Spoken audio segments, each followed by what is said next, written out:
সেই লোকদের দেখো যাদের ভাগ্য তোমার চেয়ে খারাপ। সেই সব লোককে দেখো না যারা তোমার চেয়ে বেশি ভাগ্যবান। তা না হলে তোমরা আল্লাহ তাআলাকে স্মরণ করায় অবহেলা করতে পারো, তা না হলে প্রতিপালকের প্রতি অকৃতজ্ঞ হয়ে যেতে পারো। তাহলে নবী বলেছেন তাদেরকে দেখো যাদের ভাগ্য খারাপ। তখন আপনি বলছেন আচ্ছা, এই লোকটার তো কোনো গাড়ি নেই, আমার একটা মারুতি অন্তত আছে।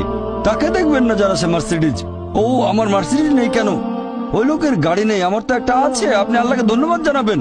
যখন মার্সিডিজ গাড়ির মালিকের সাথে নিজেকে তুলনা করবেন, ও আমার কেন মার্সিডিজ গাড়ি দিলেন না, তাদেরকে দেখবেন যাদের ভাগ্য খারাপ। তাহলে আপনি আল্লাহ সুবহানাহু ওয়া তাআলাকে স্মরণ করছেন। আর এটাই বৈশিষ্ট্য মানুষের। এরকম একটা গল্প যে এক লোকের মনে অনেক দুঃখ, কারণ তার কোনো জুতো নেই।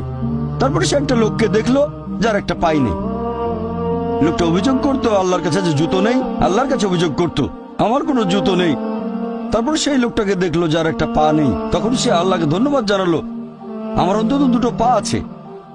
তাহলে সন্তুষ্ট হওয়া একটা পরীক্ষা। আমাদের নবী মুহাম্মদ সাল্লাল্লাহু আলাইহি ওয়াসাল্লাম বলেছেন, এটা আছে সহিহ বুখারীতে খণ্ড নম্বর ৮, যে সত্যিকারের সম্পদ হচ্ছে সন্তুষ্ট হওয়া, ধন সম্পত্তি নয়।